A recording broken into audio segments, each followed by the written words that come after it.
Today we are going to be making sustainable homemade lip balm. It makes enough for 2 small containers, and to make it I'm just going to be using some small leftover containers I have from previous cosmetics. So you don't need to worry about packaging if you have those type of containers. Otherwise you can buy small lip containers made of metal at any Walmart, grocery store, things like that. So let's get started. So these are the 5 ingredients you'll need. You can get them from any health store. Usually I'm able to get these ingredients with less packaging. However, because of the coronavirus right now, it's been really difficult to get them in bulk using reusable containers. So I did have to rely on Amazon to get these products. You'll need about a teaspoon of raw beeswax, 2 teaspoons of almond oil, 16 to 20 drops of any essential oil, 2 teaspoons of raw shea butter, and then 1 teaspoon of cocoa butter. First, you need to set up a double broiler with just a few inches of water with a bowl over top and allow that to boil. Next, we're going to add the shea, cocoa, and beeswax into the bowl and allow them to melt as the water boils.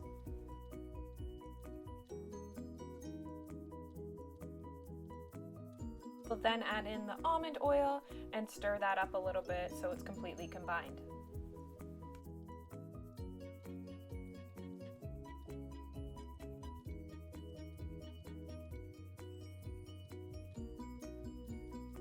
Next, we'll add in our essential oils. You don't have to use peppermint, you could use vanilla or orange, but you want to be aware of things like tea tree oil or eucalyptus because they can irritate your lips.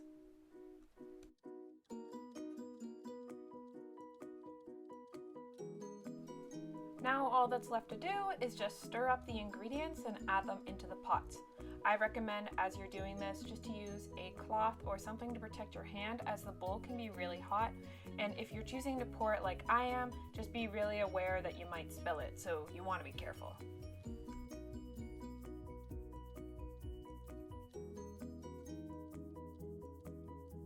As you can see, right now it's still a liquid. I'm going to put it off to the side and fill the other one. In just a few minutes, they'll harden up and your lip balms will be ready to go.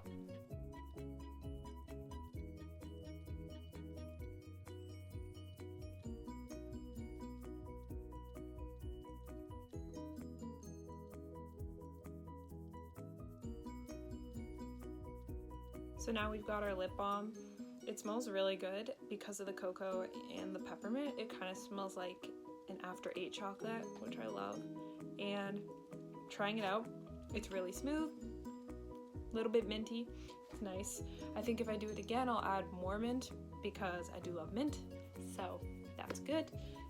And as you can see, it's really easy. All you have to do is simply add the ingredients into a pot, melt them down, and pour them into your containers and allow them to cool. So the whole process can take less than half an hour. I think for the amount that it took me, it was about 15 minutes actually. So you can easily make them in large batches. If you also have leftover twistable lip balm packaging from other lip balms, you can actually pour them back into there so that those don't end up in the garbage and you're just reusing the packaging, which is amazing. So as you can see, quick and easy and fun ways to live sustainably. If you follow this recipe and make the lip balms, make sure to share it on social media. On Instagram, you can tag me at @_ctablog, or you can send me photos to my email at cleartheair.blog@gmail.com. I'd love to see your creations. I'd love to see you practicing sustainability on your Saturdays or on whatever day you choose to make this. Thank you for tuning in, and I hope you enjoyed.